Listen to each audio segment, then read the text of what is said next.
Hi children, welcome to science class. In the last class you have studied about physical changes. Today you are going to study chemical changes.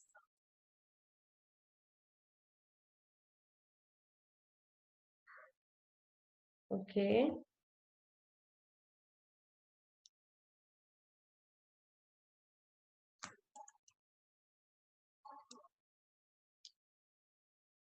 Okay, chemical changes. Last class you studied physical changes. In physical changes, no new substance formed. It's a temporary change. Temporary change ആണ് പുതിയ substance ഒന്നും അവിടെ ഉണ്ടാവുന്നില്ല. In chemical change, new substances are formed and it's a permanent change. Chemical change എന്ന് പറഞ്ഞാൽ അവിടെ permanent ആയിട്ടുള്ള change ആണ്. പുതിയ സബ്സ്റ്റൻസ് അവിടെ ഫോം ചെയ്യുന്നുണ്ട്. Look at the example. Burning of magnesium ribbon. Burning of magnesium ribbon. Get a small piece of thin strip or ribbon of magnesium. ഒരു ചെറിയ പീസ് magnesium ribbon എടുക്കുക.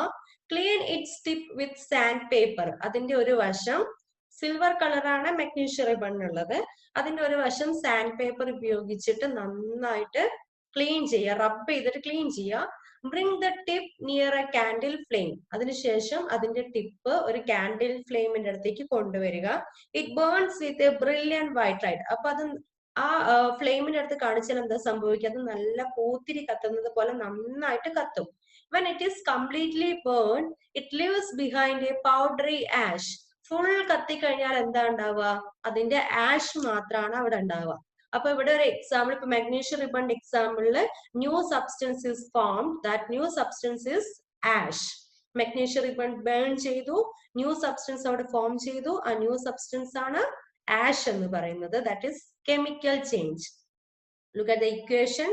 Magnesium represented as Mg plus oxygen O2. Magnesium burn ചെയ്യുക എന്ന് പറഞ്ഞാൽ magnesium react with oxygen to form ash. That ash is magnesium oxide. Burn ചെയ്ത ഒരു ചാരം ഉണ്ടായി, ആഷ് അവിടെ ഉണ്ടായി. ആഷ് എന്ന് പറയുന്നത് എന്താണ്? magnesium oxide ആണ്. That magnesium oxide chemical formula MgO. After that, collect the ash and mix it with a small amount of water. അതിനുശേഷം ആ ആഷ് കളക്ട് ചെയ്യുക, കുറച്ച് വാട്ടർ ആയിട്ട് മിക്സ് ചെയ്യുക. Stir the mixture well. Mixture നന്നായിട്ട് ആ ആഷും വാട്ടറും കൂടെ നന്നായിട്ട് മിക്സ് ചെയ്യുക. Test the mixture with blue and red litmus paper.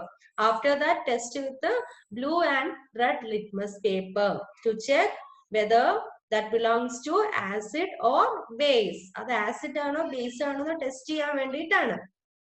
On dissolving the ash in water, it forms a new substance. Already ash അവിടെ new substance ആണ് form ചെയ്തു. ആ ആഷിനെ വാട്ടറിൽ ഡിസോൾവ് ചെയ്തപ്പം പുതിയൊരു സബ്സ്റ്റൻസ് അവിടെ ഫോം ചെയ്തു. That new substance is magnesium hydroxide. അപ്പൊ ചാരത്തിനെ വെള്ളത്തിൽ കലക്കിയപ്പോൾ ഒരു പുതിയ സബ്സ്റ്റൻസ് മിക്സ് ചെയ്തപ്പോൾ ഒരു പുതിയ സബ്സ്റ്റൻസ് ഉണ്ടായി. അതാണ് magnesium hydroxide. Okay, look at the reaction.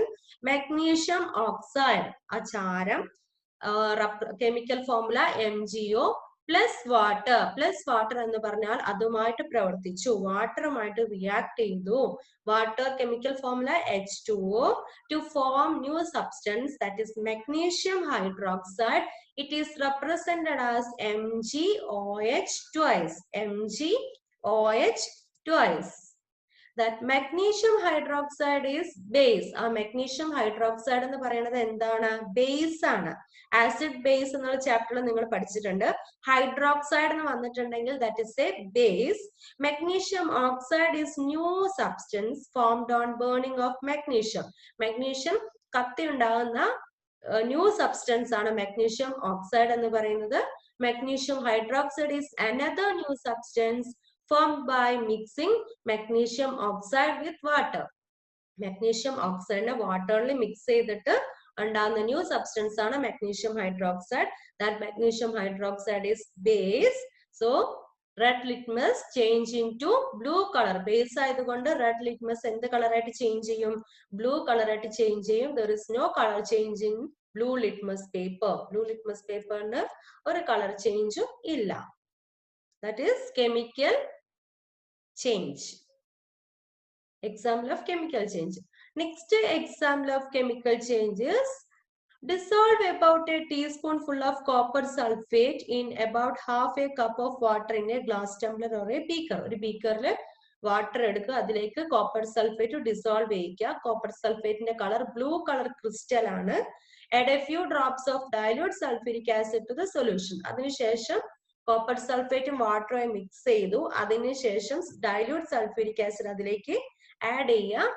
U get blue coloured solution. അപ്പൊ ബ്ലൂ കളർ സൊല്യൂഷൻ കിട്ടും. Save a sample solution in a test tube. കുറച്ച് സൊല്യൂഷൻ ഒരു ടെസ്റ്റ് ട്യൂബിൽ അങ്ങനെ തന്നെ വെക്കുക, അല്ലെങ്കിൽ ഒരു ഗ്ലാസ് ബോട്ടിലിൽ വെക്കുക. Drop a nail or a used shaving blade into the remaining solution. ബാക്കിയുള്ള സൊല്യൂഷനിലേക്ക് ഒന്നെങ്കിൽ ഒരു നെയിൽ, ഒരു ആണി ഇടുക, അല്ലെങ്കിൽ ഒരു ഷേവിംഗ് ബ്ലേഡ് അതിലേക്ക് ഇടുക. Wait for half an hour. കുറച്ച് സമയം വെയിറ്റ് ചെയ്യുക. Observe the color of the solution. After that, observe the color. Compare it with the color of sample solution saved separately. അപ്പൊ ആദ്യം നമ്മൾ എടുത്തു വെച്ച സൊല്യൂഷൻ ആണ് ഇത്. ബ്ലേഡ് ഇട്ടതിന് ശേഷമുള്ള സൊല്യൂഷൻ ആണ് ഇത്. ഇത് പ്യുവർ കോപ്പർ സൾഫേറ്റ് സൊല്യൂഷൻ ആണ്. ബ്ലേഡ് ആഡ് ചെയ്ത സമയത്ത് ആ കളർ എന്തായിട്ട് മാറി? ഗ്രീൻ കളർ ആയിട്ട് മാറി. That means iron sulphate is formed. അതിന് കളർ ചേഞ്ച് ഉണ്ടാവാൻ കാരണം എന്താണ്? Presence of iron sulphate. Iron sulphate ആയി മാറിയത് കൊണ്ടാണ് ഗ്രീൻ കളർ ആയിട്ട് മാറിയത്. ഇവിടെ താഴെ വീണ് കിടക്കുന്ന ബ്ലേഡിന്റെ മുകളിൽ ഒരു ബ്രൗൺ കളർ ഡെപ്പോസിറ്റ് ഉണ്ടായിരിക്കും. ദാറ്റ് ബ്രൗൺ കളർ ഡെപ്പോസിറ്റ് എന്ന് പറയുന്ന ബ്രൗൺ കളർ ബ്ലേഡിന്റെ മുകളിൽ ഉണ്ടായിരിക്കും. അതെന്ന് പറയുന്നത് എന്താണ്? കോപ്പർ ആണ്. കോപ്പർ ഇതിന്റെ മുകളിലേക്ക് ബ്ലേഡിന്റെ മുകളിൽ ഡെപ്പോസിറ്റ് ചെയ്തു. ബ്ലേഡ് എന്ന് പറയുന്നത് അയേൺ ആണ്. അപ്പം ആ അതിലുള്ള അയേൺ എന്തായിട്ട് മാറി? ഇതിലേക്ക് കോപ്പർ സൾഫേറ്റിലുള്ള സൾഫേറ്റുമായിട്ട് മിക്സ് ചെയ്തിട്ട് അയേൺ സൾഫേറ്റ് അവിടെ ഫോം ചെയ്തു. Iron sulphate is green in color. Okay. The changes that you noticed are due to the reaction between copper sulfate and iron. The change of color of the solution from blue to green is due to the formation of iron sulfate. The brown deposit on the iron nail is copper and other new substance. Brown colour ബ്ലേഡിന്റെ മുകളിൽ വന്നത് copper ആണ്. Green colour വന്നിട്ടുള്ളത് ferrous sulphate ആണ്. That is green colour വന്നു. Green colour ആയി കഴിഞ്ഞിട്ടുണ്ടെങ്കിൽ പിന്നെ നമ്മൾ ആദ്യം എടുത്തു വെച്ച ബ്ലൂ കളറിലേക്ക് മാറ്റാൻ പറ്റില്ല. അപ്പൊ അത് ന്യൂ സബ്സ്റ്റൻസ് അവിടെ ഫോം ചെയ്യുന്നത് കൊണ്ട് this is also chemical change. What is equation?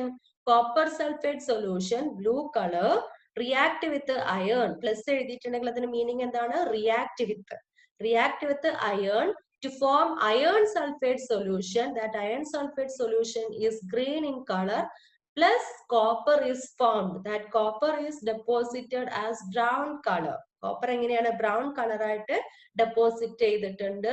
To the എന്തിനാ ഡെപ്പോസിറ്റ് ചെയ്തിട്ടുള്ളത്? ആ ബ്ലേഡിന്റെ മുകളിൽ കോപ്പർ ബ്രൗൺ കളറിൽ ഡെപ്പോസിറ്റ് ചെയ്തിട്ടുണ്ട്. That is chemical change. Another example of chemical change is take about a teaspoonful of vinegar. Vinegar എടുക്കുക. Vinegar എന്ന് പറഞ്ഞാൽ സുർക്ക ഒരു ടെസ്റ്റ് ട്യൂബിൽ എടുക്കുക. Add a pinch of baking soda to it. അതിലേക്ക് ഒരു പിഞ്ച്, ഒരു നുള്ള ബേക്കിംഗ് സോഡ ഇടുക. അപ്പക്കാരം ഇടുക. You should hear a hissing sound and see bubbles of gas coming out. നിങ്ങൾക്ക് ഒരു ഹിസ്സിംഗ് സൗണ്ട്, ഒരു പൊട്ടുന്ന പോലത്തെ സൗണ്ട് കേൾക്കാൻ പറ്റും. ബബിൾസ് വരുന്നതും കാണാൻ പറ്റും. അതിനെ നിങ്ങൾ എന്ത് ചെയ്യണം? പാസ് ദിസ് ഗ്യാസ്, ഒരു ഗ്യാസ് വരുന്നത് കൊണ്ടാണ് ബബിൾസ് അവിടെ വന്നത്. Pass this gas through freshly prepared lime water. Lime വാട്ടറിലേക്ക് പാസ് ചെയ്യാം. എക്സ്പെരിമെന്റ്. ഇവിടെ ഈ ഒരു ടെസ്റ്റ് ട്യൂബില് വിനിഗർ എടുത്തിട്ടുണ്ട്, ബേക്കിംഗ് സോഡ എടുത്തിട്ടുണ്ട്. വിനിഗറും ബേക്കിംഗ് സോഡയും കൂടെ റിയാക്ഷൻ നടന്നു കഴിഞ്ഞപ്പോൾ അവിടെ എന്താ? ഹിസ്സിംഗ് സൗണ്ടും വരുന്നുണ്ട്, ബബിൾസും വരുന്നുണ്ട്. ആ ഒരു ഗ്യാസ് അവിടെ ഉണ്ടായതാണ് ബബിൾസ് വരാൻ കാരണം. ആ ഗ്യാസിനെ ഈ ഒരു ട്യൂബിലൂടെ വേറൊരു ടെസ്റ്റ് ട്യൂബിലേക്ക് കണക്ട് ചെയ്യാം. അപ്പൊ ഇതിലെ വരുന്ന ഗ്യാസ് ഇങ്ങടെ വരും. വന്നിട്ട് ഈ ബീക്കർ, ഈ ഒരു ടെസ്റ്റ് ട്യൂബിനകത്ത് ലൈം വാട്ടർ ആണ് എടുത്തിട്ടുള്ളത്. ലൈം വാട്ടർ നല്ല എന്തുപോലെ ഉണ്ടാവുക? പച്ചവെള്ളം പോലെ തന്നെയാണ് ഉണ്ടാവുക. ഈ ലൈം വാട്ടറിലേക്ക് ഈ ഗ്യാസ് വന്നു. ഗ്യാസ് വന്നു കഴിഞ്ഞിട്ട് ഉണ്ടെങ്കിൽ നമുക്ക് എന്ത് കാണാൻ പറ്റും? ഈ ലൈം വാട്ടർ നല്ല പാല് പോലെ ആയത് കാണാൻ പറ്റും. ലൈം വാട്ടർ എന്തായിട്ടുണ്ടാവും? പാല് പോലെ. ഫസ്റ്റ് വിനിഗറും ബേക്കിംഗ് സോഡ ഈ ബീക്കറിൽ എടുത്തു. അതിലേക്ക് റിയാക്ട് ചെയ്തപ്പോൾ ഒരു ഗ്യാസ് ഉണ്ട്. ആ ഗ്യാസിനെ ട്യൂബ് ഉപയോഗിച്ച് ഇവിടത്തെ ടെസ്റ്റ് ട്യൂബിൽ ശേഖരിച്ചു. അതിൽ ലൈം വാട്ടർ ആണ് ആദ്യം എടുത്തിരുന്നത്. ഈ ഗ്യാസ് വന്ന സമയത്ത് ഏത് ഗ്യാസ് അവിടെ വരുന്നത്? carbon dioxide. Carbon dioxide and vinegar react with the baking soda. Carbon dioxide is formed. That carbon dioxide turns lime water milky. എടുത്തു വെച്ചിട്ടുള്ള lime water നെ milky ആക്കിയിട്ട് മാറ്റി. Okay, look at the reaction. Vinegar is acetic acid that react with the baking soda. Baking soda is chemical name sodium hydrogen carbonate. Baking soda and chemical name sodium hydrogen carbonate to form carbon dioxide plus other substance. React ചെയ്യുമ്പോൾ carbon dioxide വേറെ പുതിയ substance ആണ് ഉണ്ടാകുന്നത്. That carbon dioxide react with the lime water. Carbon dioxide is CO2. React with the lime water. Lime water is CaOH twice. Calcium hydroxide. Calcium hydroxide. CaOH twice is calcium hydroxide to form calcium carbonate. ഇത് രണ്ടും കൂടെ react ചെയ്തിട്ട് calcium carbonate form ചെയ്യും. That calcium carbonate is CaCO3. Calcium carbonate is CaCO3 plus water is formed. So study the equation thoroughly. When carbon dioxide is passed through lime water, calcium carbonate is formed. Carbon dioxide lime water lode pass cheyachappo calcium carbonate undayi. A calcium carbonate undayathu kondana test tube എടുത്തിട്ടുള്ള lime water milky ആയത്, പാല് പോലെ ആയത്. The turning of lime water into milky is a standard test of carbon dioxide. Carbon dioxide gas ഉണ്ടോ എന്ന് അറിയാനുള്ള ഒരു test ആണത്. When carbon dioxide is present, that turns lime water milky.